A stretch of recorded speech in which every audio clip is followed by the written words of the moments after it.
final guest, last but not least, I've had the pleasure of knowing for many years. And Rick Smith is the warning coordination meteorologist for the National Weather Service here in Norman. And he's here to talk to us about Chasers and the National Weather Service warning process. So, Rick, the floor is yours. All right. Thank you, Roger. Appreciate it.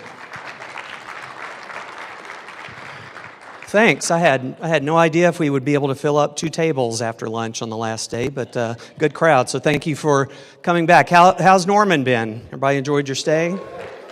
We saved the best weather day for the last, so hopefully you'll be able to. I'll get you out of here in time to enjoy a little bit of it. So I'm not going to talk for 2 hours, I guarantee you. So, well, it's good to be here, and thank you, Roger, for having me. This is my first ChaserCon to attend, and definitely be attending more. I mean, I think this is a great outfit. Roger originally approached me about doing storm spotter training during this time slot, and I thought, and this was before this stuff happened in November with the Amarillo office, I thought maybe it would be better. It seems that there's confusion sometimes about how the warning process works. What happens when you give us a report? Why do we need your reports? What do we do with them? How come you don't see your report show up on the SPC page? All those types of questions. So those are some of the things I want to talk about here for a little bit. Also going to talk a little bit about reporting, how to make good reports, what are the best ways to report.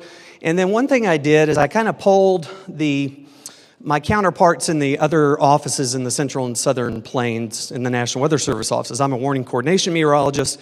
Every weather service office has one of those. So I kind of asked them, if you could be in a room full of storm chasers, what do you want them to know? And they did not hesitate to give me a list. So I've kind of mashed it all together, and I'm gonna share some of that with you through the presentation. There's my disclaimer. I'll let you all read it, but basically what it says is I'm speaking for the National Weather Service office in Norman, okay? There's 121 other offices. Not every office is going to agree completely with the way I think or the way our office thinks, and different people within different offices are going to have different opinions about chasers and how things are handled. So just know that I'm speaking for the Norman forecast office, and since it is Sunday afternoon, some of this is just my personal opinion. So hopefully that'll be okay too.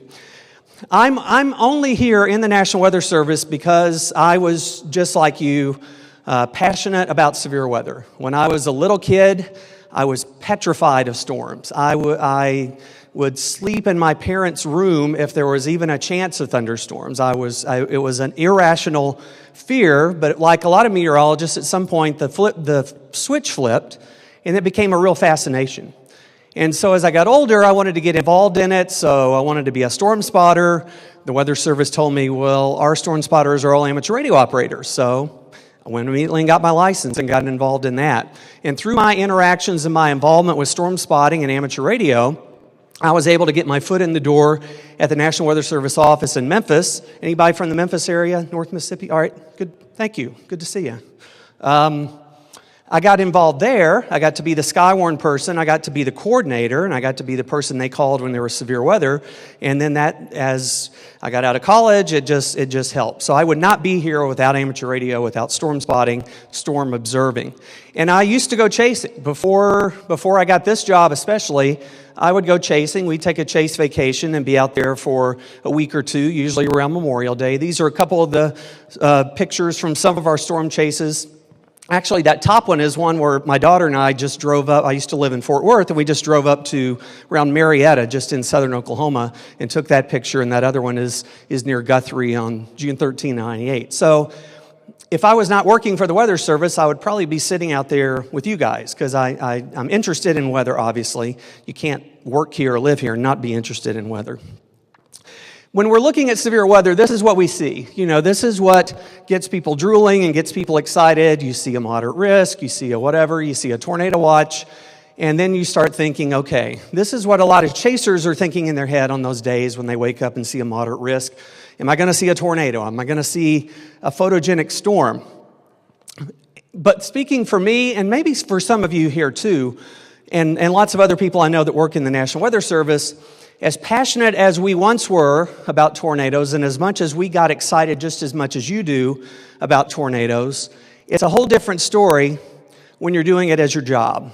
It's not fun anymore, quite honestly, sometimes. I mean, it's still exciting, it's still exhilarating, it still gets the adrenaline going, but when I see a moderate risk and I see a tornado watch, this is all I see, really. This is what is in my head because of so many events. Having to go out the next day after that exciting moderate risk or tornado watch and walk through scenes like this. Now, nothing that we do as storm chasers is going to change this from happening. You can be as excited or not excited as you want to be about a storm. This is going to happen regardless of what we do.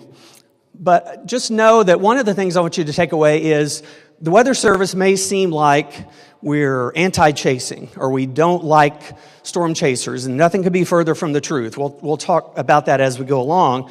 But the lens that we're looking through is this kind of lens, where what we see when there's a tornado or when there's severe weather, the potential for severe weather, this is what we're seeing. And I want to point this out. This is at Plaza Towers Elementary up in Moore. Has anybody visited there since you've been here? If you haven't done it on your way out of town, I'd really encourage you to do it. It's up in Moore, and this was the school where 7 children died on the afternoon of May 20th, 2013. Events like that really leave an impact, and it left an impact on every person in our office and every person in the community here. So, not to be Debbie Downer, but that's. I just want you to see the lens that we're looking through. It's not that we don't love storms. It's not that we're not pumped up and excited like you are about storms. It's just thinking more about what's going to happen the day after. And when you have a tornado hit your house, it's a whole other story. This May 6th, this past year, I live about 4 minutes northwest of here, and we had a tornado that hit my house. It was a little tornado. It's what I used to call a weak tornado. After a tornado hits your house, I'm never calling another tornado weak, because it doesn't matter. If it hits your house, it's bad. You know, this was an EF1. We had fences blown down, we had roof, we had all kinds of problems, but I was at work, and that image you see on the left with the radar image, I don't know if you can read that, but those are the texts I was getting at work. As I was at work working the event, that's the text that my wife was sending me as she was in our storm shelter in our garage. I hear the siren, power flash. We think we can hear it. Very windy, fence will be gone, no power. And notice I'm not responding back. I mean, it's busy in the office, but that's a whole different story when you're getting texts like that and you know that your family is directly in the path. So, again, all of these are things that color our view of severe weather and how we look at it. The National Weather Service is a member of what we call the Integrated Warning Team or the Integrated Weather Team. This is the group of entities, agencies, different facets of the team make up this process or help the process of issuing warnings. Warnings do not work as well as they should if all 3 members of this team are not working together. And there's all 3 members of this team probably represented in this room today. Emergency management, that's also public safety, fire, police, anybody in the local communities who is responsible for hitting those outdoor warning sirens or warning their local community. The media is represented here. None of this works without the media because the media is where people go to get their weather information. And the Weather Service is part of that. Storm chasers fit neatly in the middle there, or you can fit neatly in the middle there if you want to. One of the things I want you to remember too as I'm talking this afternoon is there's different reasons that people have to go chasing. Some of you go chasing to make money off pictures and videos. Some of you go chasing because you're also a spotter. Some of you go chasing there's a whole bunch of different reasons. And there's probably people in this room that couldn't care less about helping the National Weather Service, and that's fine. I'm not begging you. I'm not trying to ask you to or tell you have to or anything. If you want to help the Weather Service, what I'm talking about today, I'm going to give you some examples of how we can work better together. So storm chasers can be a part of this because storm chasers, storm spotters, storm observers, whatever we call ourselves, feed information to all of these. Of course, you guys giving information to the Weather Service helps. Alan and Marty and people that give information to the local TV stations helps immensely, give people ground truth of what's going on. And obviously, spotter information, other ground truth information going to the local community helps out a lot. So this is where you fit in, and you can contribute to each one of these as much as you want to.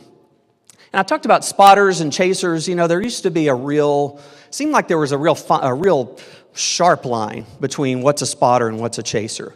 And I can tell you from going out in the communities and doing lots of spotter training, quite honestly, there are groups of spotters out there that just would never consider themselves chasers. But there's a lot of bleed over in between being a spotter and being a chaser. How many people would consider yourself a storm spotter? Oh, come on, somebody, more than that. Okay. And I ask, well, I don't know if I'm a storm spotter. What is that? Well, that's a good question. We have spotters that are really what I tell people usually, a spotter, the main difference in a spotter and a chaser to me is a spotter is really affiliated with the local community. So the city of Moore, for example, has a group of storm spotters that are trained, they have radios, and they are dispatched to certain points around the area. They're spotting what's coming at them. They're not going to go follow the storm into eastern Oklahoma after it's done. Their job is to protect or give information about that local community. But spotters can be chasers. Chasers can be spotters. There's the general public. Lots of those people want to be either spotters or chasers. This is the time of year where we start getting lots and lots of emails. How can I be a storm chaser? How can I be a storm spotter? And asking us at the National Weather Service. Of course, we do storm spotter training every year, and some offices have already started. Ours starts next week or 2 weeks from now, I think, week and a half, something like that. But I like to just term when I'm doing spotter training, I don't really differentiate between what's a spotter and what's a chaser because, like I said, there's a lot of bleed over, so I just call them observers. We're all observers of weather, whether you are a spotter, a chaser, or whatever. I'm going to talk a little bit, give you kind of a behind-the-scenes look at what goes on inside a National Weather Service office. And because I work at the one in Norman, that's the example I'm going to use. It's going to be a little bit different in every office. It may not be exactly the same, but I want you to kind of get a sense for what is going on behind that voice you hear on the weather radio or behind that warning or behind the information you're getting from the Weather Service. One of the things to keep in mind, and hopefully everybody in this room knows this, is the National Weather Service forecast office in Norman is not the Storm Prediction Center. We get so many people, on our Twitter feed or Facebook asking us why we have an issue to watch for southern Wisconsin, or, a lot of people think we're the only National Weather Service office in the whole country. So we get phone calls wanting to forecast for, Poughkeepsie, New York, or something like that, and that's a daily occurrence. But it's important to remember that there's different branches of the National Weather Service here in Norman. Our office is the forecast office. We issue forecasts and warnings for those 48 or 56 counties that you see shaded in white on that map on the left. Storm Prediction Center is also the National Weather Service. People get confused about that sometimes. They are part of the National Weather Service, but of course their duty is the whole country. They're doing state, regional level information. Your local forecast office is responsible for that city and county level information. There's 122 National Weather Service forecast offices around the United States. Each one has what we call a county warning area, and that county warning area is their area of responsibility. Most of this map was designed back in the mid-90s when the Weather Service underwent a modernization. Doppler radars were deployed out into the field, and some of the odd shapes and sizes and configurations of these county warning areas are based on everything from radar coverage to population to political boundaries to there's just all kinds of different reasons that these county warning areas look like they do. But it's important to kind of know this if you're chasing, and especially if you're chasing over a larger area, to know that to me it's important to know if you want to help the Weather Service, it's important to know whose county warning area you're in or whose county warning area you may be chasing in on a particular day, because that will help you contact the right office and kind of know where to look for information.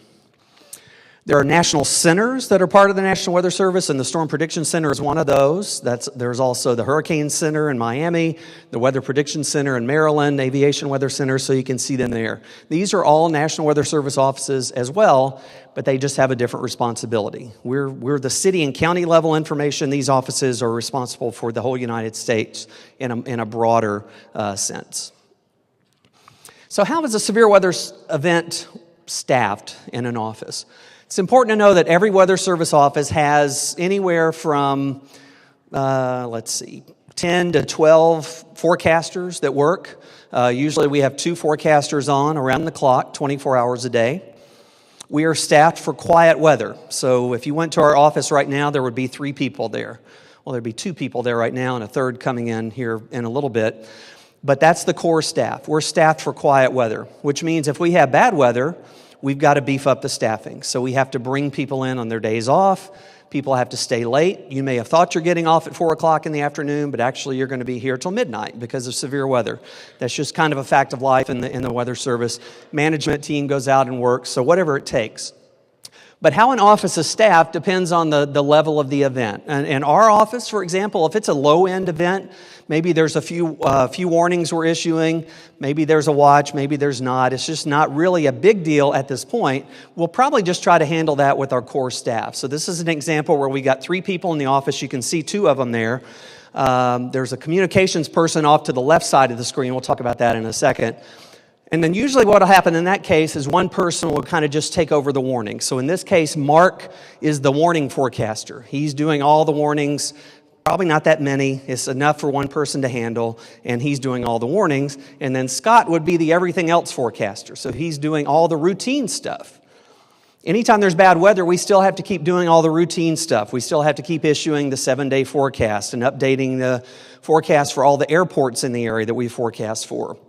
The river forecast, the climate data, all of that stuff doesn't stop. It keeps going. So all that's going on in the background all the time. So for a low-end event like this, sometimes we can handle it with just the staff that we have.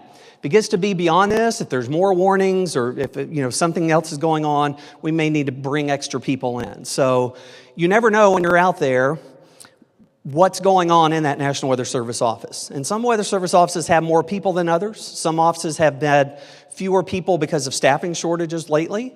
So there's all kinds of things going on behind the scenes there that you may not realize. Are we not being responsive as we should be when you're calling on the amateur radio, or when somebody's putting something in NWS chat? Are we not answering as quickly as you think we should? There's lots and lots of reasons for that, and one of those is staffing. So that's one thing to keep in mind.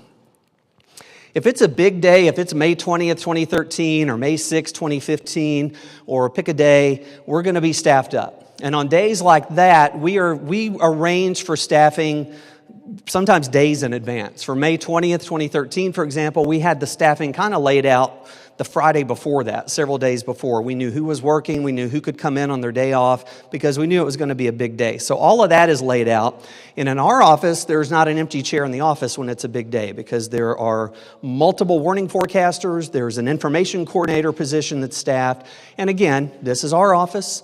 Most offices will staff up for severe weather like this, but the level of staffing and what those people are doing in those jobs may be a little bit different. This is a layout of our office, and we had an event. You heard yesterday about I think Greg talked about the March 25th tornado last year up in northeast Oklahoma, up near Tulsa. Well, also that day, we had a different kind of tornado event that happened just up the road here in Moore. And it didn't go so well on that day for us, quite honestly.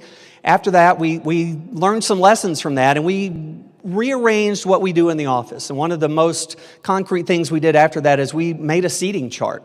Instead of just people sitting wherever they wanted to in the operations area, we have now assigned seats. So this is an overhead view of our operations area. And if you went and toured the Weather Center the other day, you were standing on the left side of this slide in the hallway looking in. So that's all those TV monitors up at the front of the room. So we just have it laid out as a seating chart. WF is warning forecaster. So we can have several warning forecasters. For some events, we've had 4 or 5 people issuing warnings at the same time. Sometimes we'll have one person who's dedicated solely to issuing flash flood warnings. We will divide up our area geographically and sometimes have multiple warning forecasters. On May 20th, 2013, we had a warning forecaster sitting right here. His sole job was that big supercell moving through Newcastle, Oklahoma City, and more. That's all he was doing was that one storm. So we divide that up according to lots of different factors. So this is a seating chart, and I'll kind of show you what goes on at each of these positions here. The warning forecaster, everybody that's sitting in any one of those positions has a workstation, and that workstation is made up of essentially 4 monitors.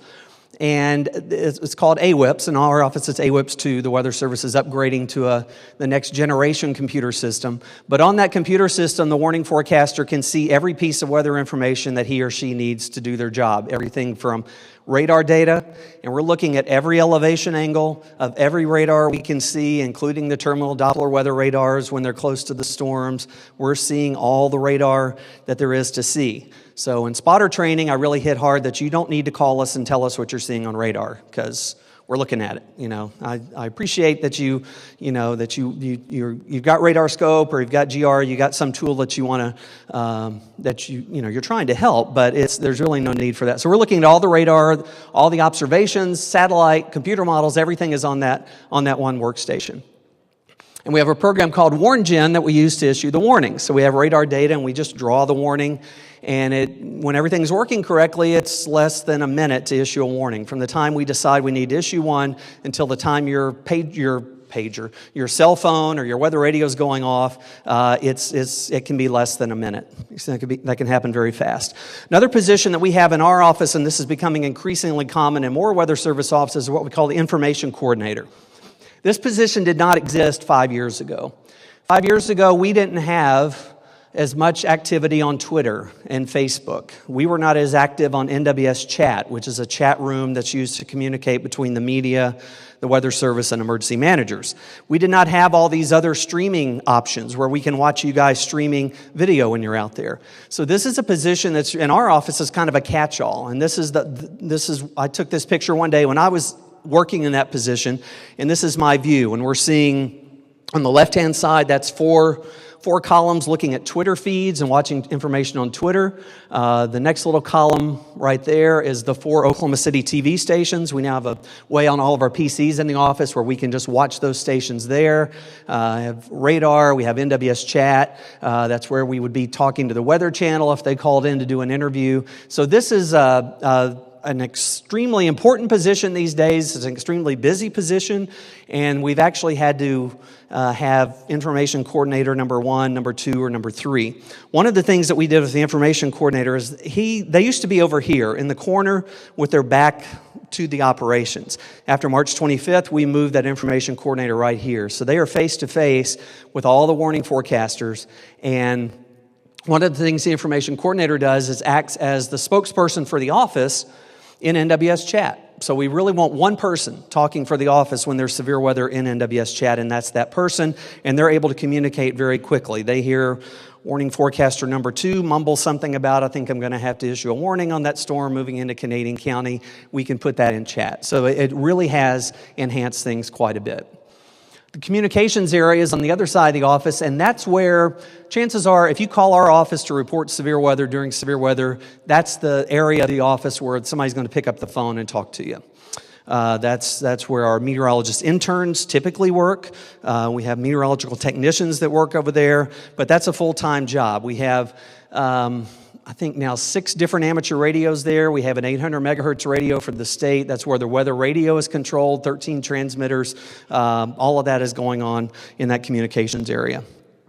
We're getting information from more sources than we ever have before, but it's really never enough. We're talking obviously to emergency managers, to public safety officials, fire, police, schools, hospitals, all kinds of people all across our area. Of course, storm spotters are giving us information. Storm chasers are giving us information. We're getting more and more information from the public, and that can be in the form of a phone call. Just, somebody that knows how to get a hold of us, they'll just call and say, hey, I'm getting hail in Bethany right now. But a lot of the general public interaction we have now is via social media, and we get more reports now via social media than almost any other source, I would say, if you really added it all up and could really tally how much we got from every different source. Here, local television has a huge input into our warning operations. 3 of the 4 stations here have at least 1 helicopter. One station has access to 2 helicopters, and they're flying on a severe weather day. And if there is a puffy white cloud in western Oklahoma at 2 o'clock on a storm day, your soap operas or Ellen or whatever you're watching is probably going to get interrupted several times to show you that puffy white cloud and the status of how it's growing into a thunderstorm. It's good. There's almost no excuse for anybody here in Oklahoma to say it struck without warning or I didn't know it was going to happen. If you're watching TV, you cannot not know that there's a potential for severe weather. So they do an excellent job. And since we're here in Norman, It's a blessing and a curse, quite honestly. We get information from other meteorologists. There's lots of meteorologists that work in our building. There's lots of meteorologists in the area, whether they're researchers, whether they're students. We get lots and lots of information from them as well. So there's a lot of inputs coming into the office. We also have telephones. I'm going to talk about telephones several times because I think telephones are the best way to get information to us about a life and death situation. And we've got a bunch of them. So the phone's probably not going to be busy when you call, and we've got lots of people there usually to answer them. So some of the reasons I hear that people don't call the office is, well, we thought you were busy. Well, we thought you already knew about it. Well, we didn't want to bother you. None of those are good reasons. I mean, that we want to be bothered. We need the information, and we put a phone on every available workspace there to prove it. How many amateur radio operators are in here? Anybody? Okay, we use amateur radio. To be quite honest, we had to kind of pull back on some of the amateur radio stuff that we were doing because when we added chat, when we added Twitter, when we added Facebook, when we added YouTube videos, when we added all this new stuff, we got lots of new duties and no new people. So we have to kind of prioritize, and we're still doing amateur radio. That is still a viable way to get information to us. During a big weather event, somebody is there, somebody's monitoring. You may not hear us talk as much as we used to, but we're there and we're listening. Other weather service offices use amateur radio as well. Warnings that we issue are based, I'd say most of them are probably based on radar or some combination of radar with other information. Radar will never be able to do it all. I think you've heard that mentioned a couple of times. It doesn't matter what kind of radar we're looking at, what technology, whether it's phased array, dual pole, whatever. There is nothing now, and there's nothing on the horizon that's going to put you guys out of a job if you're interested in giving reports to the Weather Service. Because radar has physical limitations based on the laws of physics and the shape of the earth and how the radar beam works, where it's never ever going to be able to see everything we need it to see. Only people can tell us exactly and positively what's going on. I don't care what radar you're looking at, what website you're on, what station you're watching. Radar is an awesome tool and it can tell us all kinds of great things, but it can never tell us everything. A person has to do that. So we use reports, and as I said, we are mining data constantly from the local TV stations. We're in constant contact with them through NWS Chat, so we're watching all their feeds. And when David Payne has Marty up in northwest Oklahoma talking about a storm up there, we can see the pictures, we can turn on the audio and listen if we want to, and we're monitoring this constantly. And again, that can be a good source of information. It can be stressful at times. There's a lot of excitement that goes on TV around here, but I won't talk any more about that. Let me take a drink. And of course, we're also talking to and getting information from storm spotters, storm chasers. We're getting information. One of the most useful things that we found or that we use over recent years is the video streams, the live streams that you guys provide. If we can find a live stream, that's almost like being there.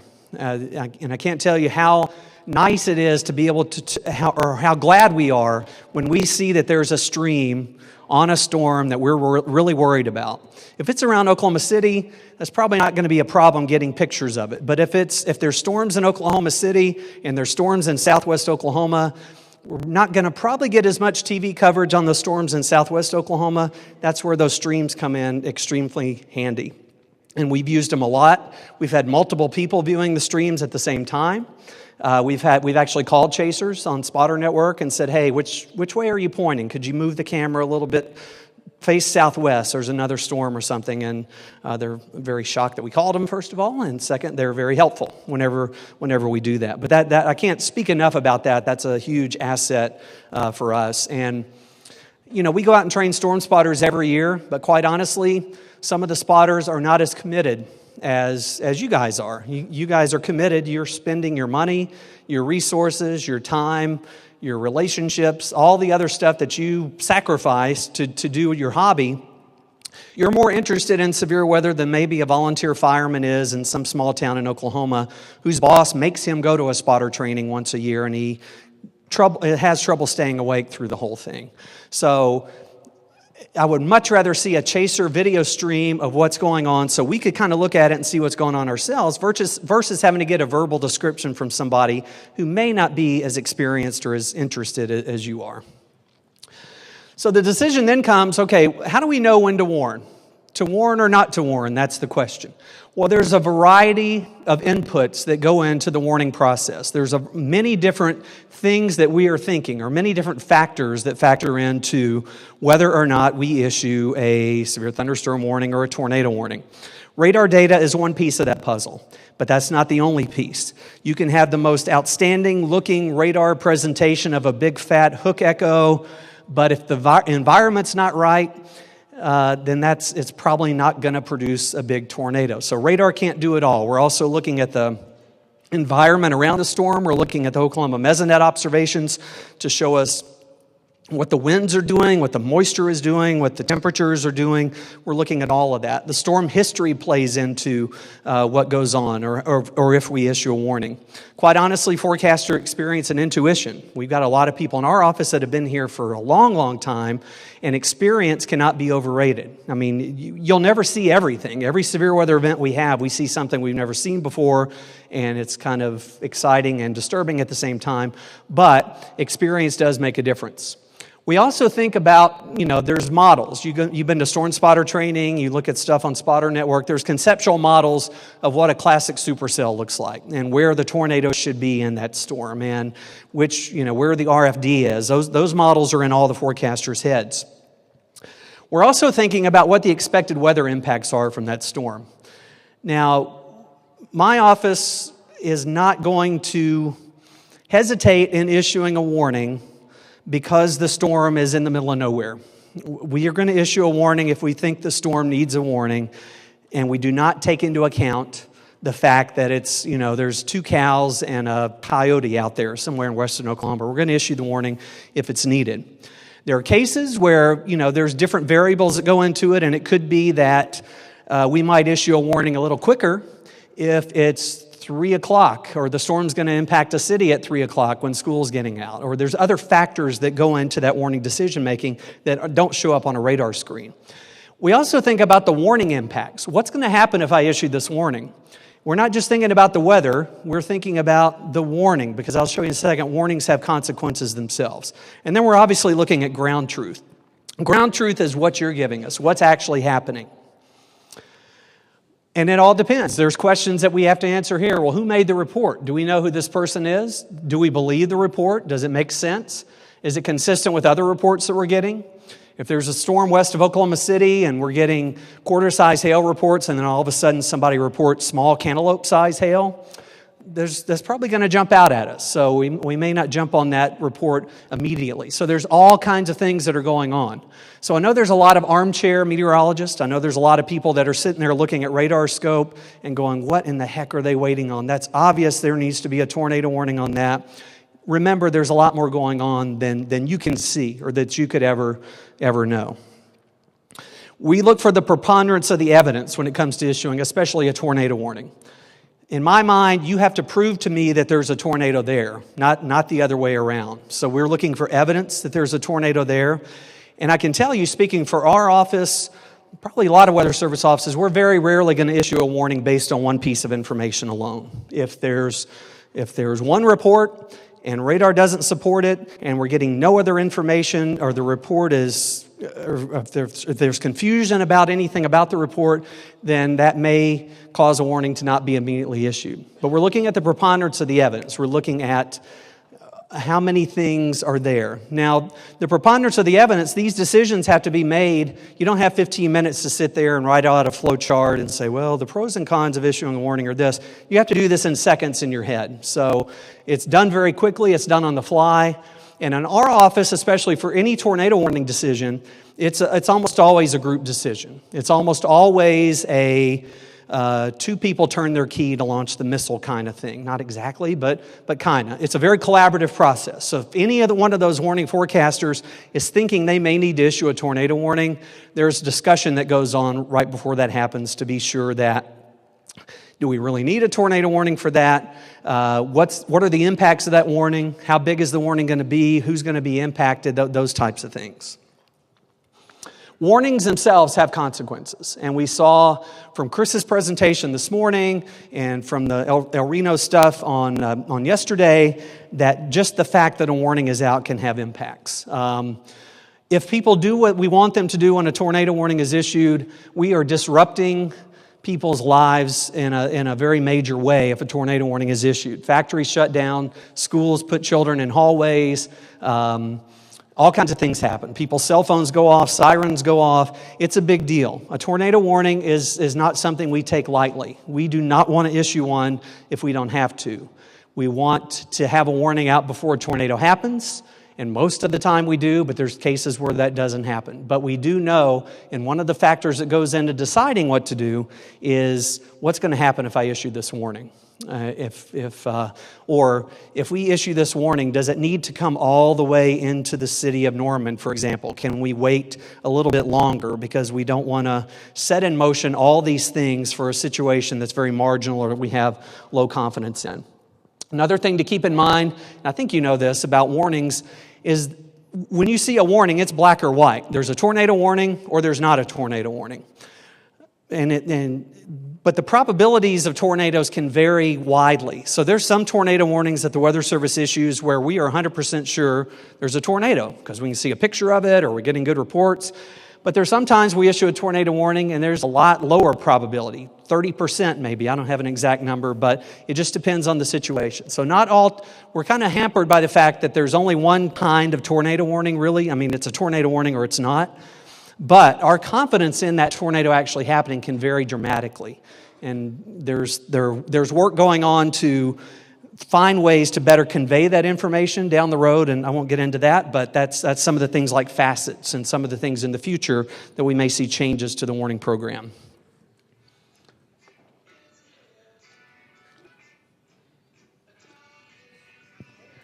We'll pause for a musical interlude. No.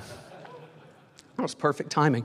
So when you're out there, what I tell spotters and what I'll ask you is you should always assume that you are the only person that sees that tornado or sees that golf ball size hailstone or sees that wind damage. We would much rather get reports from 18 people about the exact same thing than to not get reports from anybody about something very important. Always assume that you're the only person that's going to report it.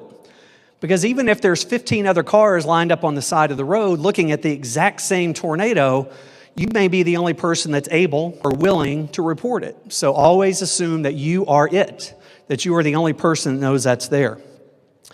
We hear all the time chasers talking about the life-saving work that they do. And truly, chasers do life-saving work. There are chasers who, without a doubt, have saved people's lives. Marty Logan, sitting back there, works at Channel 9. He saved people's lives back in April of 2012 as a tornado was approaching the city of Woodward after midnight. People were asleep after a long day of severe weather. This damaging tornado, killer tornado, was approaching Woodward. Had it not been for him being on the air and giving a blow-by-blow description of where it was, what road it was crossing, and when it was going to be in Woodward, search the database, and you can say, give me every tornado report in Oklahoma from May of 2012 to May of 2015, and you'll get a list. And then clicking on one of those is going to give you exactly what we put into storm data, including the narrative that we put there. And there it is, a storm chaser observed a tornado east of Apache, just like we entered it into the database. So that's what happens to your report. And it's important to remember that, that's kind of the flow of information. My counterpart down in the Fort Worth office ran some raw statistics, and this is just based on the source of the report that's listed in storm data. Where do reports come from? And he looked at offices in Louisiana, Arkansas, Missouri, Kansas, Oklahoma, Texas, New Mexico, and Colorado. And these are the numbers that came out. So the one that jumps out the highest is trained spotters at just about 26%, general public, law enforcement. Storm chasers, it shows there being only at 2.3%. Now, I can tell you, I don't believe that the number is that low. I think the number is higher than that. But I can tell you that even in our office, the default sometimes, if a storm chaser submits a report, some people in our office are prone to just put it down as a trained spotter, which, you could argue that that's still valid, but for record keeping and for statistics like this, it'd be really good if we had real, actual, so we could tell you the percentages of how many storm chasers are actually reporting. We don't have hard numbers, but this is one way to look at it. Again, I think the number is bigger than that. And again, it is never, ever too late to make a report. I'm going to pause here real quick because I don't want to just keep rambling. And does anybody have any questions about anything that we've talked about so far? Yes, sir. The last thing you just mentioned there, as chasers, we have attended all the classes NWS put out, and you all preach to us when we call in to identify ourselves as trained spotters. You think that if you're all set in that chart? Yeah, the comment was when, a lot of storm spotter classes you attend, even if you're a chaser, the Weather Service encourages you to make that report as a trained spotter, which you really are if you've attended a class. And yeah, I think that's a lot of it. I think if we literally knew that how many storm chasers were actually submitting reports, the number would be higher than that. I don't know how much higher, but it'd be higher than that, I think. But yeah, I think that's a good point. Yeah, Alan? Can you kind of reiterate? No, go ahead. Can you kind of reiterate how the size rating is determined, the magnitude rating for the tornado, and who does that work?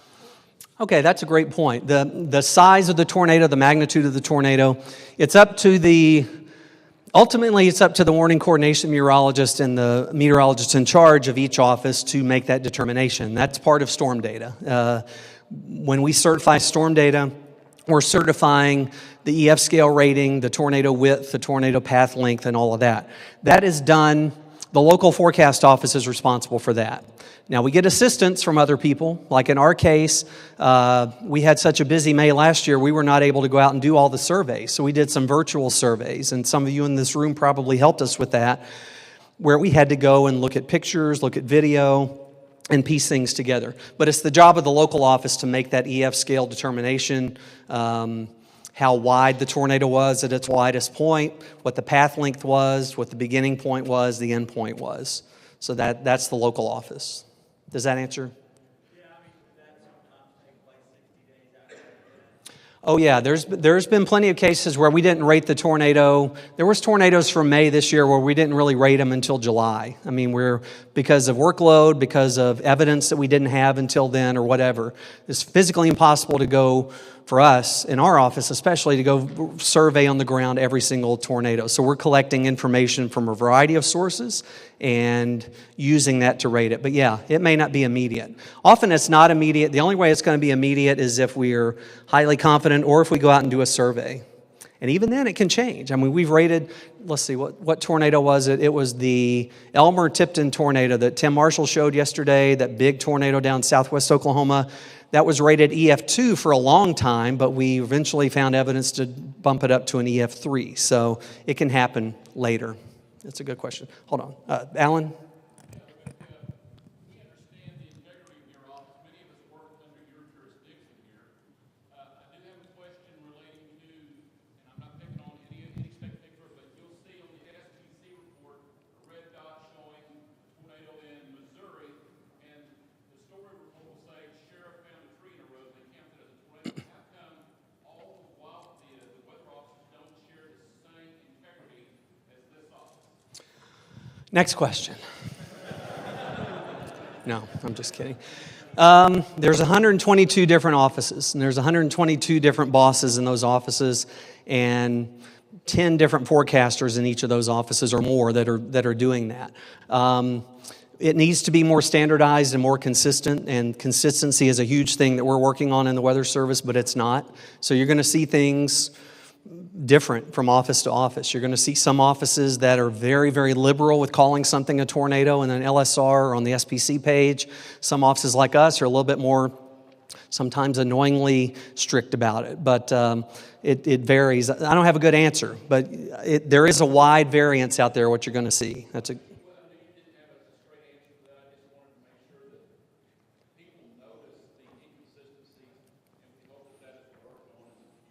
Yeah, that's a good point, and the question was about inconsistency between offices and how offices report things. So, Tim. Rick, any misnomers on the Green Progressive, and along the lines with doing damage surveys. The old days you used to actually have aerial fly on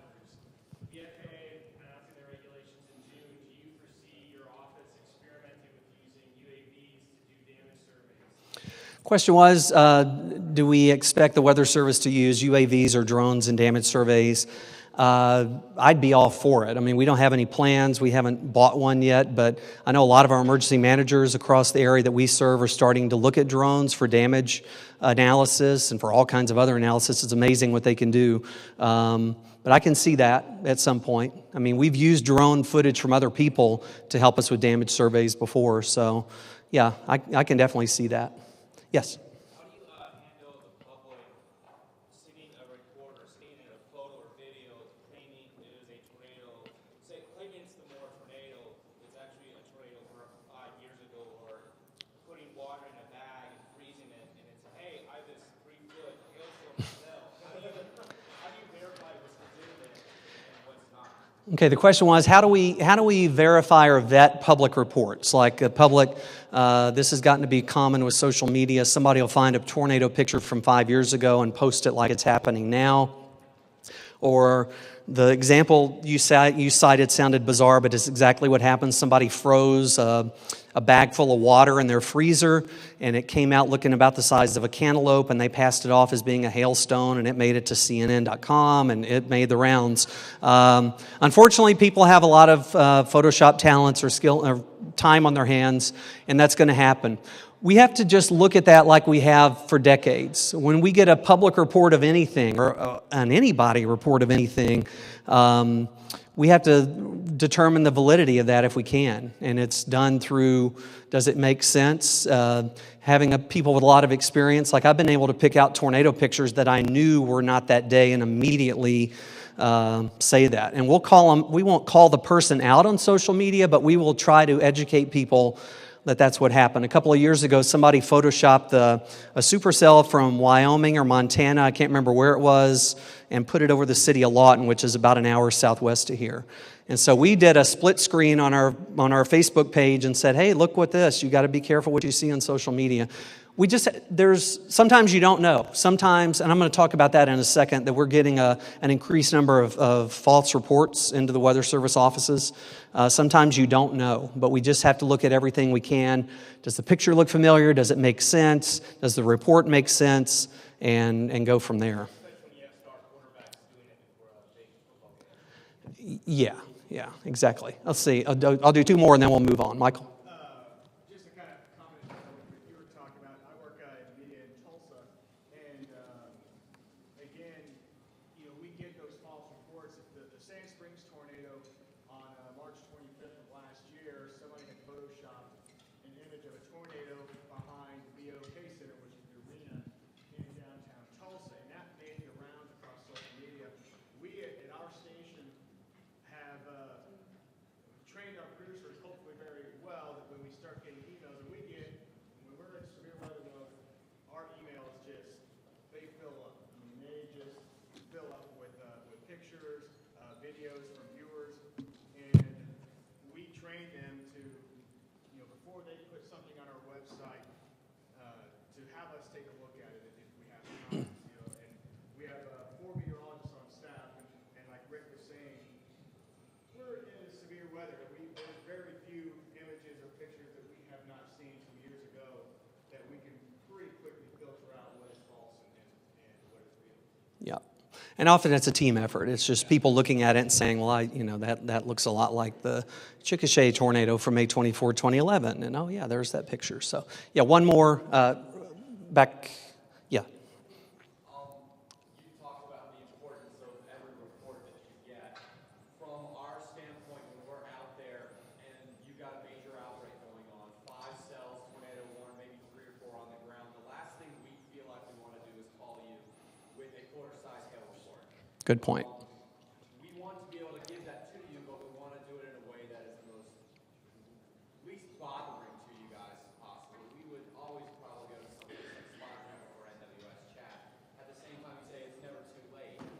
At what point do we just say, look, we don't want to bother with it until the next day during an event like that? Okay, the question was, in a big event where maybe there's multiple tornadoes going on and you've got a quarter-size hail report, what do you do with that? Well, there are other ways to get us the report, and we're going to talk about those here in just a second. But Spotter Network is one of my favorite ways to do that because we get the report. It's in a log. It's time-stamped. It's got all the information there. It's not scribbled on a Post-it note that's going to get thrown in the trash in the office in the mix in the chaos of things.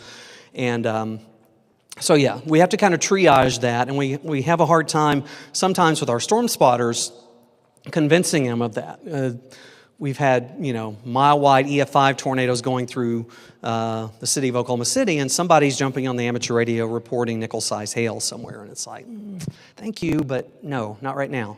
Just hang on to it. So it's never really too late. If you document hail while you're out there, and let's say you got quarter-size hail in a couple of different locations, you can send it to us the next day. You can send us an email, you can tweet us, you can send us a Facebook message, you can go on our website and submit a report. I'm going to go through all those in a second, but there's many different ways to do that. Okay, hang on to any other questions. We're going to move forward, and hopefully maybe we'll answer some. The 3 C's of emergency communications: being clear, being concise, and being calm. Please remember that. I know I've been out there. The first tornado I ever saw was southwest of Tulsa in May of 1997, and I still shudder to listen to the video myself, even because it's like, calm down just a little bit. It's hard. It's hard not to get excited. I know that, but that's the goal. Be clear. If we can't understand where you are, if we can't understand what you're saying, then it's not going to help anybody. Be concise, especially if you're on the phone. We don't need to know the route that you took to see the tornado, or what time you left Dodge City, or what hotel you stayed in, or whatever. Just give us the facts: who, what, when, where, why, and be calm about it. There's some basic information no matter who you're giving your report to. I mean, I think it's really who, where, what, and when are the basic facts. Who you are. That could be your name, could be a call sign, it could be saying I'm a train spotter, I'm a storm chaser, location. We're going to talk about each of these individually. When did it happen is one of the most important things, and it's not uncommon for a county in our area to have multiple severe thunderstorm warnings in a 24-hour period. So telling us that you had grapefruit-sized hail in, well, let's not use grapefruit, that'd be a little bit more memorable, golf ball-sized hail in the city of Yukon. Which storm was it? What time did it happen? The best that you can tell. What do you say when you call? If you call our office, for example, we don't ask for secret passwords or ID numbers or anything like that. If you just call our office, we say National Weather Service Norman, can I help you? Say, yeah, I'm a train spotter, or I'm a storm chaser, and I've got this to report. This is a time when your mileage is going to vary with other weather service offices. Some offices still use ID numbers. We do not. We do not issue ID numbers. We couldn't keep up with them if we did, probably. So we're not going to ask you for your spotter ID number. If you have one from another area, it's really just for use in that area in most cases. So you kind of have to check with the local office that you're dealing with, and that's why it kind of helps to know the area that you're in. Let's say that you're an amateur radio operator and you want to get on the amateur radio and report something.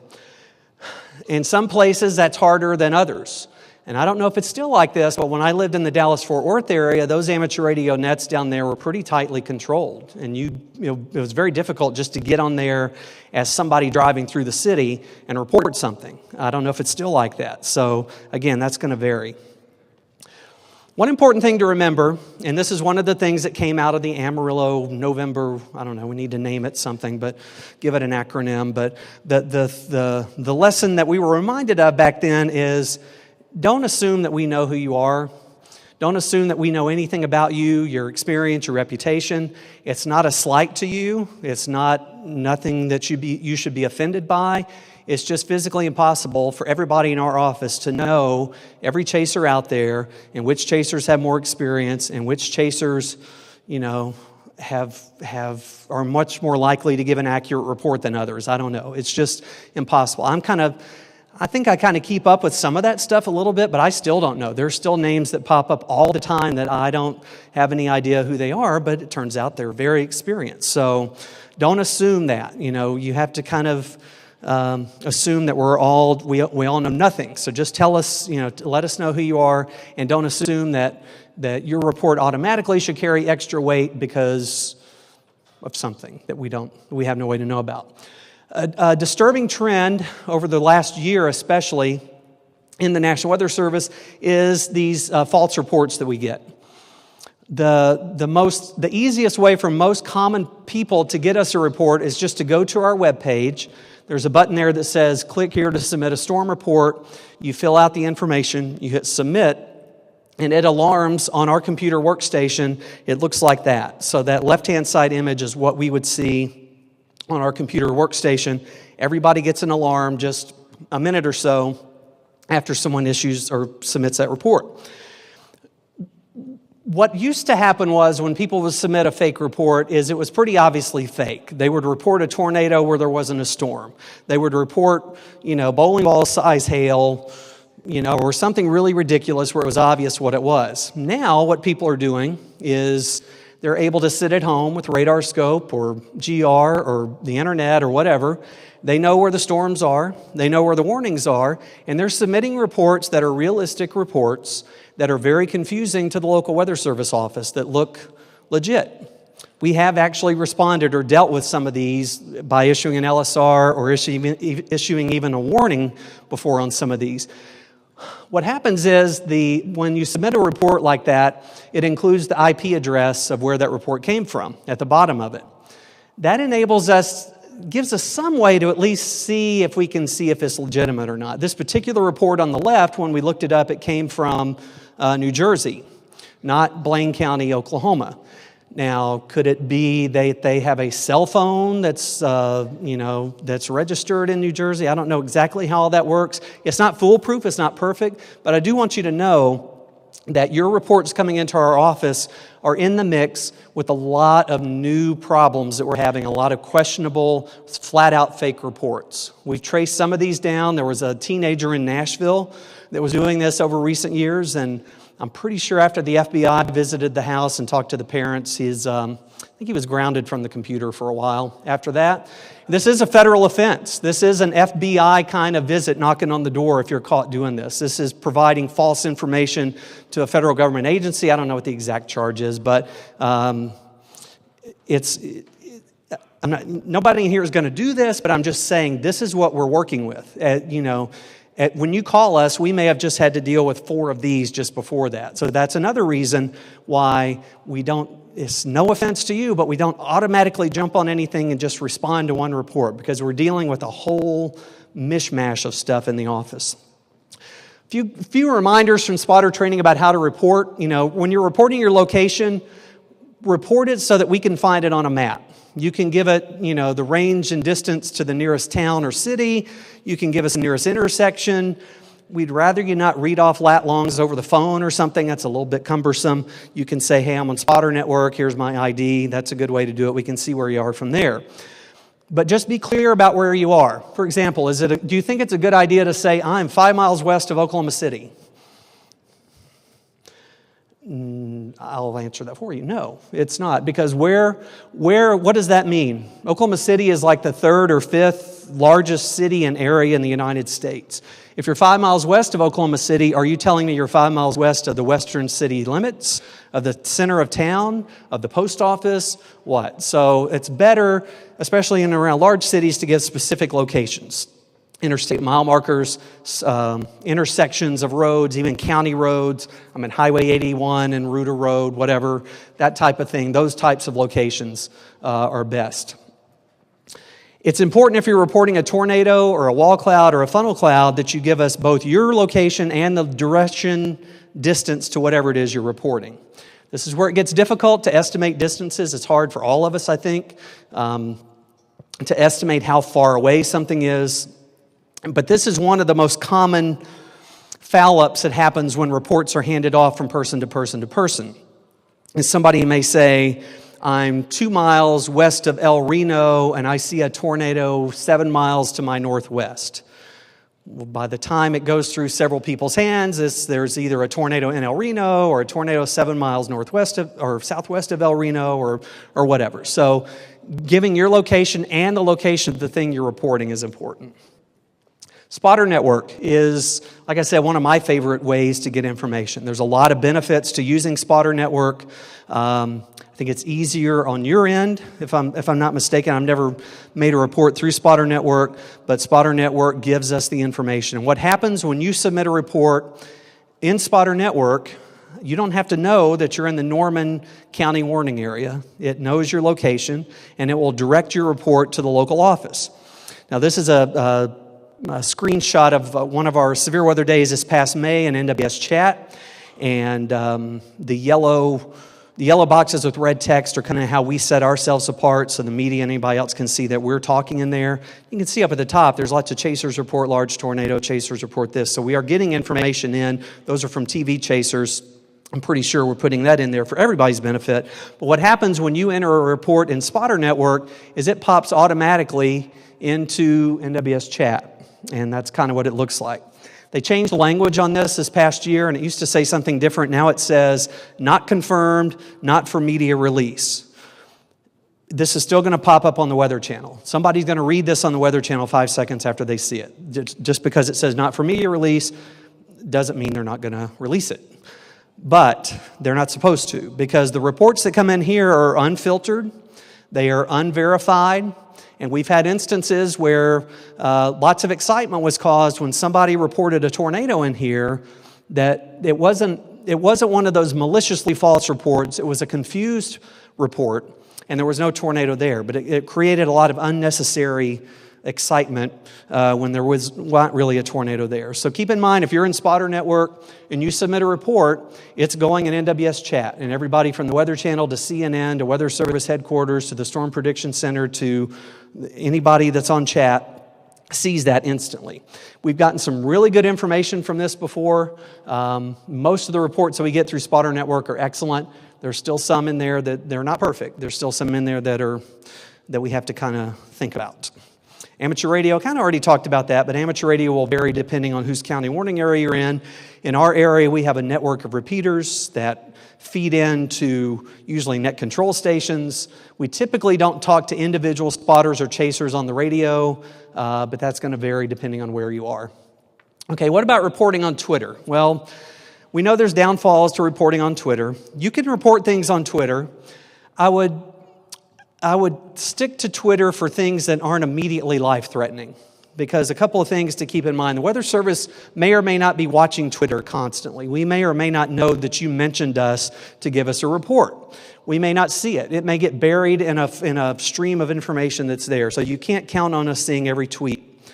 If you can put your report in 140 characters or less and include all the necessary details, what you saw, where you saw it, when it was, what happened, and mention the WFO, and that's again knowing what office area you're in will help.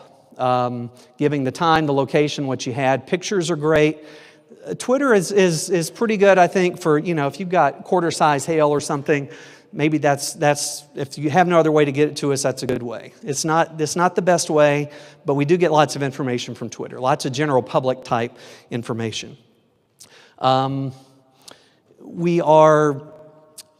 The weather in a Weather Service office, there are usually several forecasters working, and we are all people, just like you are all people. And people make mistakes. People get grumpy. People have long days. This is the 5th day in a row I've worked 12 hours, and I haven't had a day off in 15 days. And my wife hopefully she'll be there when I get home tonight. I'm not whining. I'm just telling you there's all kinds of pressures going on. And sometimes, I've done it, and I regret doing it, but you'll say something on social media you wish you could take back. It happens. It shouldn't happen, but it does. So our instructions to our staff are to thank people for their reports on social media and move on. We're not going to get into a debate or an argument. And again, I won't say much more about that, but just know that kind of thing can happen. I use Facebook a lot, but I really don't like it that much for anything regarding severe weather. It's really good for leading up to an event. It's horrible for getting us a real-time report. If you're going to send us a report of a tornado, find another way to do it than Facebook, because we're even less likely to see it. It's harder to find. It's great after the fact if you want to post a picture, or if you've been out looking at damage and you post something. And we try to go out and mine lots of information out there, but we don't know everybody's Facebook pages, so that's not really the best place to give us information. Our website, this is that online form I was talking about. Lots of Weather Service offices have this, and you can just go on there. You don't have to have a password. You don't have to have any special secret code number or anything. Anybody can go on there, and that's where the people are putting the fake reports on that site. MPing. How many people use MPing or have ever heard of it? Okay. Don't use it for severe weather reports. No, you can, but it's not the best way. You may not realize that when you send an MPing report, primarily that's going to the National Severe Storms Lab, a group of researchers who are researching radar detection or determination of precipitation type. That's where that came from. It's a cool app and it's easy to submit a report, but your local Weather Service office may never see it, and it's not easy for us to see it in real time. We're working on a way for that to be better, but right now we have to actively go look and see if there's any MPing reports. So in the heat of battle, that's really not a good way to get us severe weather reports. It's great for telling us if it's snowing or sleeting or raining, but reporting a tornado or hail or anything is not great. The bottom line is pick up the phone and make a report. Can you hit play on that, Corey? I think it'll.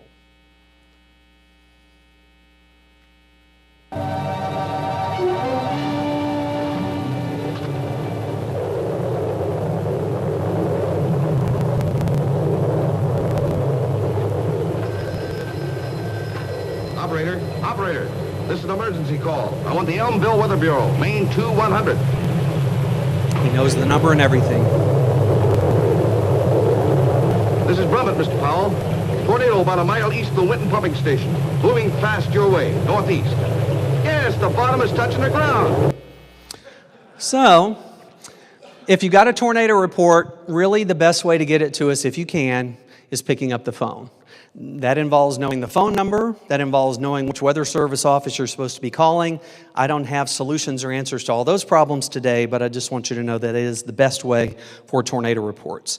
Another way to think of it is the thing that I'm looking at something that could hurt or kill somebody. Well, technically anything could hurt or kill somebody, but I'm talking about a tornado, big, softball-sized hail, 90-mile-an-hour winds, flooding that are sweeping away cars and things like that. If it's anything that somebody could die in the next few minutes if we don't know about it, I would pick up the phone if you can. If the answer is probably not, then that's in semi-order my preference. The way I would do it, spotter network would be at the top of the list. Amateur radio is almost as good as being on the phone. The phone is good because it allows two-way interaction. Because if you're reporting a tornado, we're almost always going to have a question for you. Which way are you looking? How long has it been there? Is it doing any damage? Is it still on the ground? Blah, blah, blah. We're going to have things to interact about. So there are better ways. I put 911 down there at the bottom. That's still taught in some spotter classes. I never tell people to call 911 with any severe weather report. Number one, those poor people are so overwhelmed as it is. That's probably the last thing they need. Now, if there's no other source, if you don't know the Weather Service's number and you don't have any other way to do it, then I would do that. But know that those reports may never get to us. Just because you call 911 with a report, sometimes we don't get that information at all. So that should be toward the bottom of the list and as a last resort. So tornado, funnel cloud, wall cloud, telephone is best. That's our number. I don't have the 121 other phone numbers. Understand there may be a project, and there's been projects in the past for chasers to develop a national database or a list of phone numbers, and I don't know really much detail about that, but I think that'd be really good to have if somebody could collect that and get it all together. But anyway, that's our number, and if you miss it, I'll give it to you later. Now, when you're reporting a tornado, personally, I don't really care if it's an elephant trunk / stovepipe that's morphing into a tube or a hose I don't care about the name, the type of tornado so much. Certainly there's a list of types out there and that's fine, but that really doesn't help us a lot in the warning process unless you're reporting, of course, a wedge. Then a wedge, we saw this graphic earlier. Sometimes everything's a wedge. A small wedge, it'll be a wedge soon, a developing wedge, of whatever. But there may be benefits to some of that, but personally, and speaking for our office, we don't really get a lot of it. So don't worry about terminology. Tell us it's a tornado. you can, and sometimes even big tornado can be a problem, because what do you mean by big? I've seen pictures on TV, somebody on TV saying they had a big tornado. You see a picture of it, and it's a big, tall tornado. It's skinny, but the cloud bases are high, so it's tall. Well, that's big, technically, but when I hear big, I'm thinking wide, and when you hear wide, you think bad. And so anyway, sometimes, especially in radio traffic, it's good to just stick to the facts and not embellish it any more than you need to. Other things to report: hail, wind, flooding, those types of things. This is basic storm spotter training stuff. When you're reporting hail, remember to report the largest size hailstone you see. There's going to be different sizes, but find the biggest one. This is our handy-dandy chart of objects. I still would like to change this. We desperately need to get rid of hen egg and teacup. That's just, I hate those. So if you can come up with objects to replace that, I'll put your name in small print on this chart next time. So some of those are common, some aren't. How many people have $50 in your pocket right now? That's what I thought. Yeah, some people in this room have never even seen $50. So this is not perfect, but if you report golf ball size hail to us, when we put it in the database, we're putting in 1.75 inches. Some of the more industrious chasers carry electronic calipers with them, and we can report 1.75293 inch hail. It's still going in as golf ball size hail, I hate to tell you, but it's good. It's good to have that accuracy of the information. All right. Wind speed. It's hard to estimate wind speed. I overestimate, meteorologists overestimate. The human nature is to think it's stronger than it is. Lots of you have anemometers or wind measuring equipment. Just let us know when you're reporting, is it measured or estimated. And wind damage, we can't overestimate how important that is. Wind damage is just as important as the wind. I don't care if you were there to see the wind blowing. If there's a barn blown down or a tree blown over or a tree uprooted or power poles down or something like that, that was a severe thunderstorm. That will verify a warning, and that's important for us to have in the database. And again, like I said, it's never, ever too late to report. Finally, wrapping up, just kind of moving forward, some random thoughts about the future of Weather Service and Chasers relations. I mean, I think our office has a fairly good relationship with Chasers, and that's not true in every Weather Service office around the country. But talking to other WCMs and talking to a lot of you, I think it all comes down to just talking more and to communication. But I want to touch on a couple of things that some of my fellow WCMs contributed. First of all, keep in mind that the Weather Service is not a chase forecasting service, and we're not a nowcaster. So we every year we have somebody call us on amateur radio or on social media saying, where's the tornado going to be today? Where do I need to go? I'm in Yukon. Do I keep going west or drop south? We're not telling you that. That's not our job. That's your job as a chaser. We'll provide you with weather information. We'll tell you where the watch is or where the warnings are or where the storms are expected to develop, but we can't and won't give nowcasting support for storm chasing. As we know, in any group of people, in any group of Weather Service offices, any group of whatever, that there can be a bad apple or two that spoil the whole bunch. And I think storm chasing suffers from that, honestly. I think the majority of people that I interact with and deal with are top-notch professionals and will do anything they can do to help us, help the public, and protect the public. But keep in mind that what a lot of people who have limited exposure to storm chasing, all they hear about is the bad. All they hear about is the bad people, the people doing stupid things, the people doing irresponsible things, and then they paint the whole storm chasing community with one brush with that. It's hard not to do that for any of us. That's out there. That's a hurdle, I think, that we have to overcome with these relations, and I don't know what the answer is. I mean, I think storm chasing community has traditionally done a pretty good job of self-policing and things like that, but I just want you to know that if you get a weird vibe from a Weather Service office sometimes, this is at the root of some of it. All they think about with storm chasing is that one video that they saw where somebody did something completely dangerous and ridiculous, and then they just paint everybody with that same brush. Your reputation determines how your report is received. If we do know who you are, and you're somebody who has a reputation for being exaggerating or whatever, overly excited or whatever the case may be, then that cannot help but influence how that report is received by the Weather Service. And each forecaster, each person you talk to on the phone is going to have a different interpretation of that. So As a chaser, if I was out there, I would want to have a good, solid reputation. If you want your reports taken seriously, that's one of the things that plays into that. Guess what? We're on social media. We get on StormTrack and read the forums. We see what people say about us. And we're kind of used to it. We got thick skin. We're meteorologists. You get criticized for everything. But it really doesn't help when people who I consider to be partners in this weather business, the storm chasers working with the Weather Service, to have, this sometimes harsh criticism. This is mild compared to some stuff we've seen. But I'm not saying don't do it. You can do whatever you want to. But I'm just saying this is another little thing that influences your reputation and how you are perceived as a serious source of information to the Weather Service. Now, I mentioned before that we had an event back in March of last year. We had a tornado that developed quickly. It was not a typical tornado. It did produce EF2 damage and more. We did not have a warning out for it, and there's a variety of reasons for that. I won't go into them all here, but we were behind on the warning. Fortunately, it was relatively weak. Nobody was seriously injured or killed, but we heard about it. And it's very common for us to be criticized during an event and after an event, but this event was particularly significant. So what I did is collect some of the more, these aren't the worst tweets that we got, but these are some of the kind of middle of the road, and we got a lot of our forecast staff to read them. So what I'm going to do now is show you a video of a lot of our forecasters, including some who worked that event and were instrumental in that operation that day, kind of showing you, it was kind of therapeutic for us to go through and read some of these tweets. So if we can go ahead and hit play on this. Anybody ever seen Jimmy Kimmel mean tweets?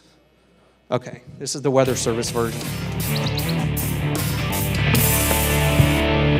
Glad you guys are on the ball keeping people safe. Sarcasm. Thought tornado warnings were supposed to precede a threat, not after it. Who the hell was sleeping on the job? Tornado on the ground in the middle of the city for over 20 minutes without a warning issued. Someone's needs to be fired.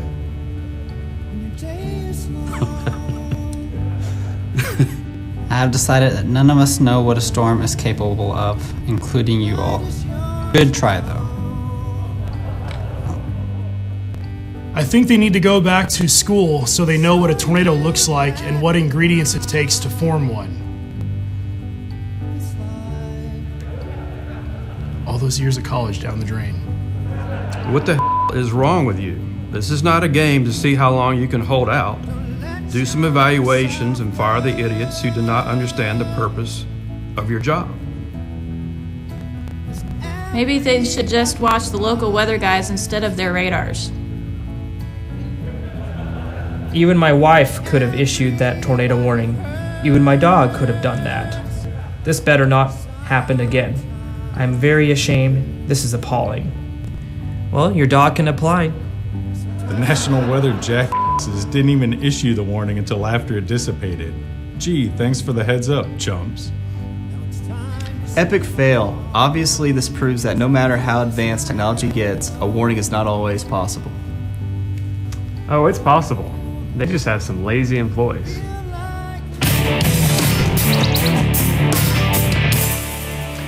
So I can't tell you which one of those came from Chasers. I'm sure there's some in there that did, but anyway. Again, say what you want to. I'm not, I can't tell you not to say anything, but, we're watching. We get calls all the time from some irate local official. We got one the other day from somebody with, who was it? Some federal agency, alcohol, tobacco, and firearms. Somebody was livid and wanted to speak to somebody in charge. One of our chasers had run them off the road somewhere.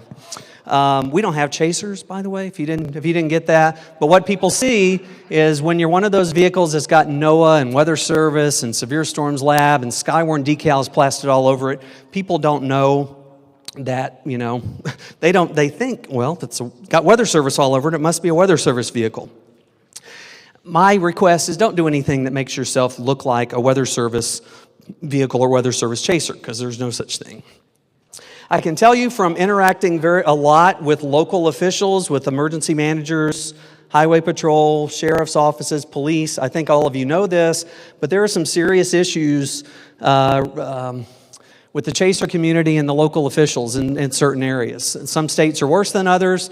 I can tell you quite honestly that there's lots of people in our area that are painting all chasers with one brushstroke, and they think all chasers are bad, and some of them just, if they see a chaser in their town, it just kind of, you can see their smoke coming out of their ears or something, I don't know. But again, this is an ongoing problem. This is something for the whole chaser community to think about, and I don't have answers for any of this, but just know that this continues to be a real issue.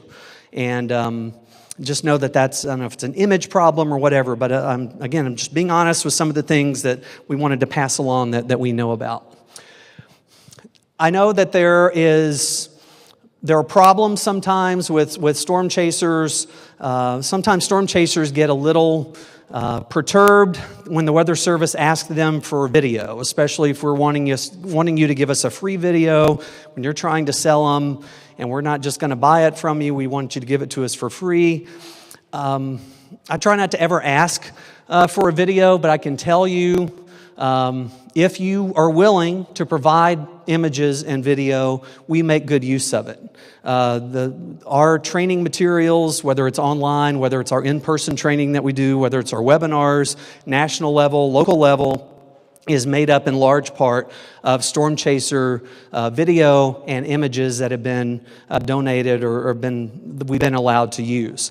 I can't, it's up to you whether you want to do that or not. You don't have to, but I'm saying, I want you to know that if you do, that we do appreciate it, we do use it, and we try as hard as we can to give you credit whenever we do. And I can tell you that storm spotter training would be horrible. It would be, we wouldn't have very many people attending storm spotter training if it wasn't for storm chasers video and images. That's what makes it possible. That's what makes it helpful.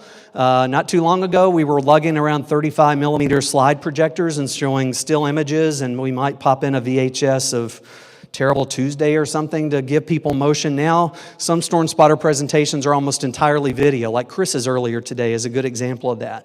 None of that's possible without you guys. So you do play a key, pivotal role in not only what the Weather Service mission is when it comes to warnings, but also helping us train people, do educational presentations and things like that. Finally, I think, keeping the relationship going or improving the relationship between chasers and the Weather Service is all about communication. We just need to do this kind of thing more often, I think. We just need to talk.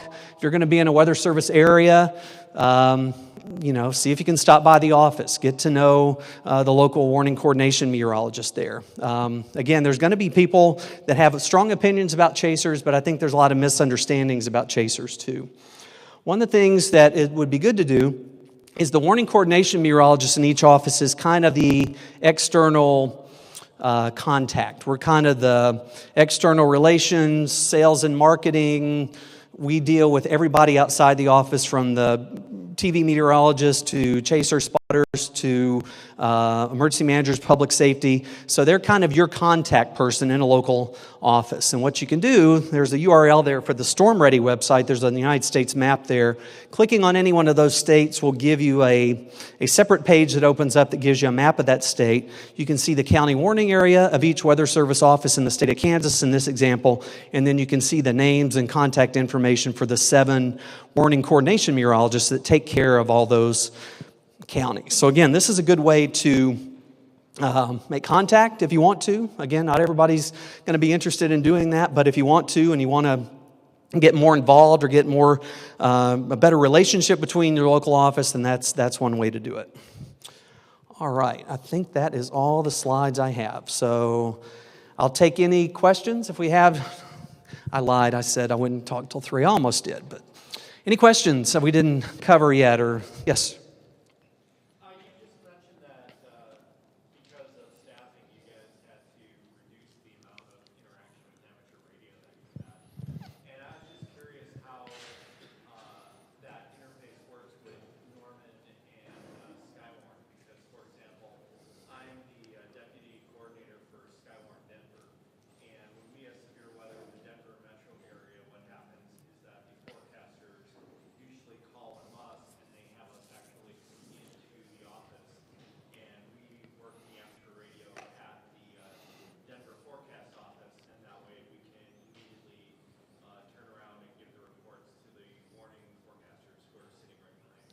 Mhm. Okay, the question was about amateur radio. How does our system work? We talked about having slightly reduced interaction with the amateur radio operators. I should have said it's just different type of interaction. What we're doing, what we used to do, and we haven't historically brought in any external amateur radio operators into our office. Every other office I've worked in, we did, and that's kind of how I got into the Weather Service, is doing that. We don't, for a variety of reasons. You have to swipe your card 3 times to get into our office. There's security things. It gets harder and harder to get cards to do all that. So we don't do that. So typically it's somebody working in the office that's doing it, and over half of our staff are licensed amateur radio operators. So typically it's somebody doing that in addition to other stuff they're doing. What happens is, though, what was really reduced is we used to be on the radio a lot. We would read verbatim every statement, every warning, everything that came out. We would just read it. By the time we read that on amateur radio, everybody out there, especially today, had already gotten it on their phone, had already read it on the internet. So that was really kind of a duplication of effort. So we stopped doing that. Now local net controls do that. And what local net controls do is they collect reports, kind of consolidate them, and then either call us on the radio and provide us with the reports, or more and more they're just doing it in NWS chat. So they're gathering reports via amateur radio, but then submitting them via chat. So we still have the interaction, we still have the relationship there. It's just different in how we interact. Does that answer your question? Yeah, it does. There's one of the things that at least I understand with that, because it's no picnicking into the Denver forecast office either. But one of the nice things that brings is that when we're talking to people on the radio giving us a report, it's like you said, when people call in, the forecasters will be like, which way were they looking? Is it still there? Et cetera. Right. We have that ability to get that immediate interaction. Yeah, and that is one of the great things about amateur radio, is you do have that. You can talk back and forth. So yeah, that is a... You know, it may be a little bit different for us because, at least for our area, out on the plains, the cell service isn't the best in the world. Right. That's an issue too. I mean, you're not going to be able to call into the office sometime, clearly. So great points. Yes, sir, in the back. How far back does your tornado event database go? For example, could I find out information about a tornado that hit Lawton, Oklahoma in the spring of 1943? The official tornado database goes back to about 1950. So you just missed it. No, but there are other sources of information out there. I mean, on our website, on the Weather Service Norman website, since you're looking at Lawton, on our website we have a list of every tornado that we know about, from the official database and every unofficial source we have, all the way back into the 1890s. So you can go on, click on Comanche County, and if we know about it, it's going to be in there. So 50 is when the official database starts, but then we have other information to that. The Tom Grzoulis book, the Big Green Book, we used a lot of that to supplement the official database. Yeah, Gabe? I said it. Okay. I read your mind. Yes? Is there an official process as to choosing the VCP mode of the radars in your WFO? Is there an official process to choosing the VCP mode in the radar? VCP is volume coverage pattern, and that controls what elevation angles the radar interrogates and how many angles it does and how long it takes the scan. There's no set procedure. It's up to the forecaster. It's usually up to the lead forecaster or the severe weather coordinator, and it's done based on the needs of the moment. Could be, we want more frequent low-level scans. It could be we're getting ground clutter. There's all kinds of factors or variables that go into that, but there's no standard for that. It really is just local office discretion in the moment. So, okay. Yes, sir. Do you see any need or thought of any type of, within calling in and saying you're a storm spotter, some aspect of certification or some way that allows that WCM or the office to know there's a good likelihood that information is accurate versus just anybody calling in and you don't know if it's accurate or not, or is that just more likely too cumbersome of a process to work? The question was, is there any need for certification or some way to identify yourself so that the Weather Service staff has more, knows that you're a trained spotter, knows to put more value maybe into your report. And that varies from office to office. I know it used to be pretty common that everybody did ID numbers and everybody would call in, have a special phone number and that kind of thing. In a recent survey we did of weather service offices, I think it's a third of offices still do that maybe. It's really gone down. And I can see the need for that. I don't know what it is. I don't know what the answer is. That's one of the reasons I like Spotter Network, is because you kind of go through that a little bit in there. You kind of have to go in and register. You got to take a test. Your reports are quality controlled, and if you do a lot of silly stuff, you'll lose access to it. So that is a challenge, though, because anybody can pick up the phone and say I'm a trained spotter and report anything. Being able to distinguish between those that are and those that aren't is tricky. When each office does their own thing, it's different. Yeah, exactly. To be quite honest, the most common reports that we get from any kind of spotter or chaser are hail reports. And we will basically, when we're trying to verify a warning, we'll basically take a hail report from anybody if it makes sense. I mean, we're calling Sally Joe, the cashier at the Loves out at exit 100 on I-40. I don't know if she's a trained spotter, but if she tells me she had golf ball size hail, if it makes sense with everything else, I'm going to believe her. But where it really comes into play, where the decision making and the really deciding what do I do with that report comes in, is when somebody's reporting a tornado developing, a rotating wall cloud, the RFD is doing this, I've got a funnel. That's when you're really comforted, when you know the person that's calling you or that you see on TV. It's like, okay, I know them, and I know if they say it, it's probably really happening, versus I don't know who this person is that, sees this little tag of cloud hanging down and thinks it's a tornado. So, okay. Other questions? Yes, way in the back.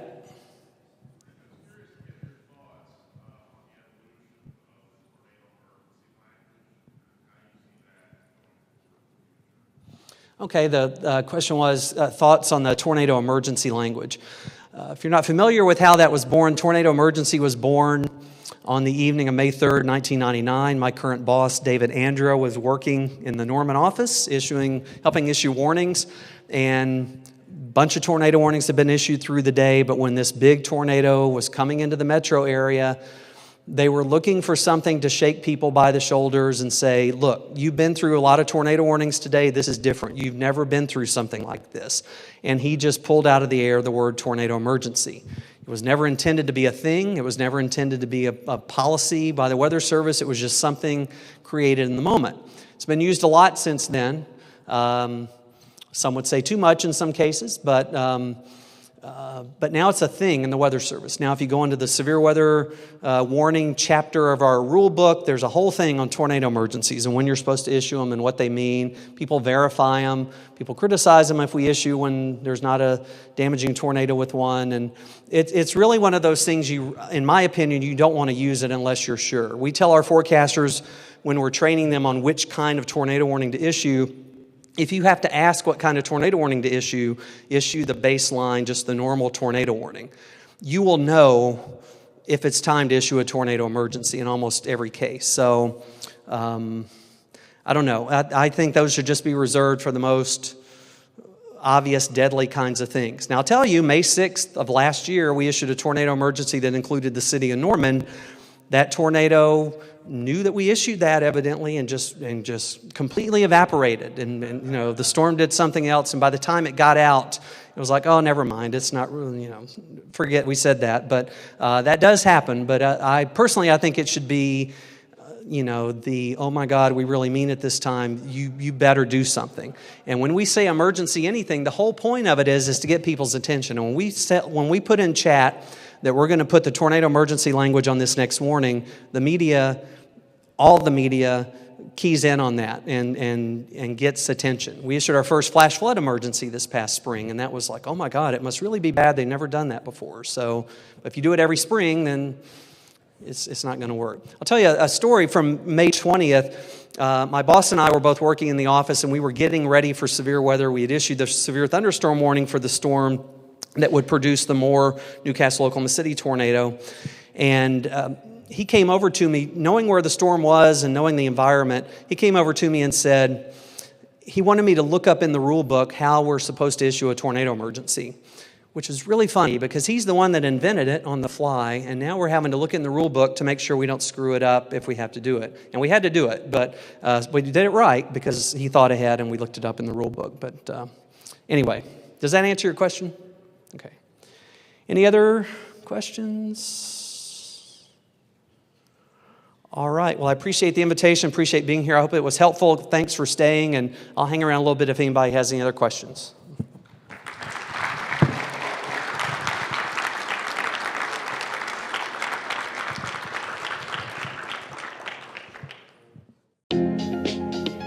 Weather affects everyone, every home, every climate, every day. It's critical in every country, every industry. How you prepare and respond can be the difference in lives saved or lost, property protected or destroyed, and being ready for whatever comes next. You need a partner who can equip you with intelligent solutions to prepare for and protect against significant weather threats. Barron is the standard for critical weather intelligence. Through decades of work across the globe, Barron has led the way in every market, inventing and innovating weather solutions. Since inventing street-level storm tracking, we haven't stopped breaking new ground in weather data, radar hardware, real-time display capabilities, and hyper-local dissemination tools. Partners benefit from our effective, reliable solutions, tailored to their precise needs. This cohesive network of tools offers the flexibility to incorporate legacy assets. To identify hydrological threats, dual pole data provides the most powerful and accurate hydrometeor information available. Barron leads the way in dual pole data products with solutions that can pinpoint events like hail, flooding, and more. Our world-class radar systems have been proven in countries across the globe, including the successful upgrade of the United States National Weather Service radar system to dual pole. A complete suite of display solutions and class-leading data products work together to effectively display and interpret live radar. Additionally, Barron forecast models provide the most precise model guidance and weather prediction. Digital solutions provide hyper-local dissemination of information, send alerts to an exact area to notify people who are in the path of a threat. Barron defines the standard in significant weather solutions, turning meteorological data into actionable intelligence to save lives, to protect property, and to prepare for what's next. Barron is your partner for critical weather intelligence.